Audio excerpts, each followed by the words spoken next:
Non trovi più il segnale di Radio Libertà sulla tua radio DAB? Non disperarti, risintonizza! Sì, ma come? È facile, tasto menu, poi scegli il tasto corrispondente alla ricerca automatica dei canali, attendi qualche minuto e tutte le stazioni DAB della tua zona saranno disponibili.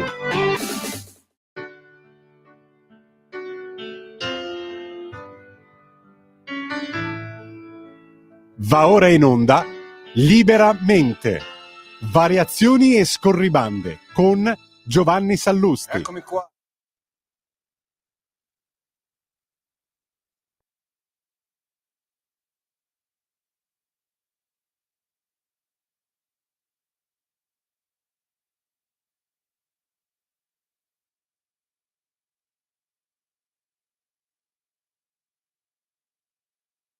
Tornati a Liberamente, variazioni e scorribande qui su Radio Libertà.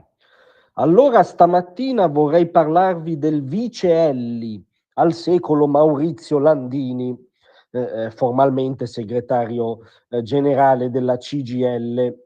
E vorrei farvi notare un dato numerico incontestabile come tutti i dati numerici. Siamo alla terza manovra finanziaria, la terza legge di bilancio varata, questa è in corso di elaborazione, comunque la terza legge di bilancio del governo di centrodestra, siamo al terzo sciopero generale annunciato dalla CGIL. Cioè 3 volte su 3 la CGIL ha annunciato, sempre prima tra l'altro poi del varo definitivo della manovra, lo sciopero generale. Mi viene da dire, ma a me è sempliciotto, che questo rivela forse un lievissimo pregiudizio ideologico del principale sindacato italiano rispetto al centrodestra. Perché se no sconfiggiamo la statistica, cioè 3 volte su 3 il centrodestra faceva una manovra che generava miseria nel paese. Mi sembra appunto antistatistico e anche contraddetto dallo stato del paese che, come ha detto ieri il Presidente della Repubblica Sergio Mattarella, non un collaboratore di Radio Libertà, è uno stato positivo anche rispetto a grandi paesi europei. In ogni caso, sciopero generale il 29 novembre. Che non può che spiegarsi con una ratio politica, con una ratio di opposizione al governo medesimo. Sì, perché se Landini si occupasse anche nella sostanza di quello di cui si dovrebbe occupare nella forma, ovvero di lavoratori, non potrebbe non sapere, perché di nuovo sono dati numerici che hanno l'incontestabilità del numero, che per esempio l'operazione che c'è nella manovra sul cuneo fiscale produce un beneficio oggettivo e un aumento oggettivo dei salari più bassi.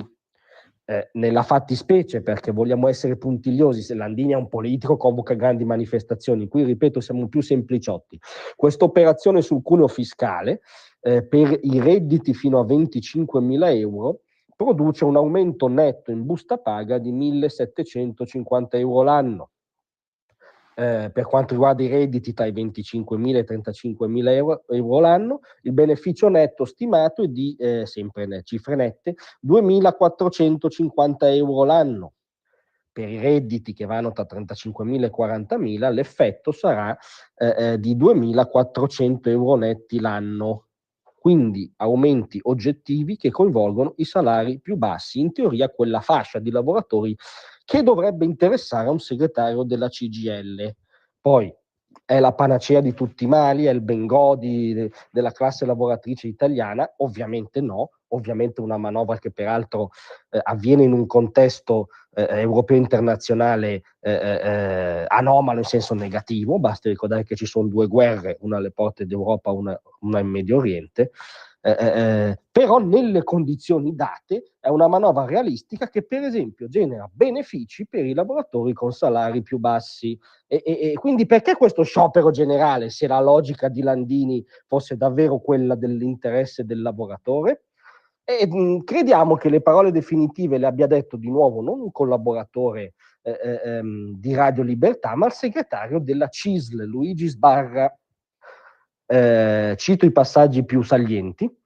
A Maurizio Landini consigliamo vivamente di rivestire i panni del sindacalista e di smetterla di fare da traino a un'opposizione politica che non ha davvero bisogno di collateralismi. Si rischia in questo modo di fare un danno sia ai partiti sia alla rappresentanza sindacale, che perde di credibilità e di autonomia.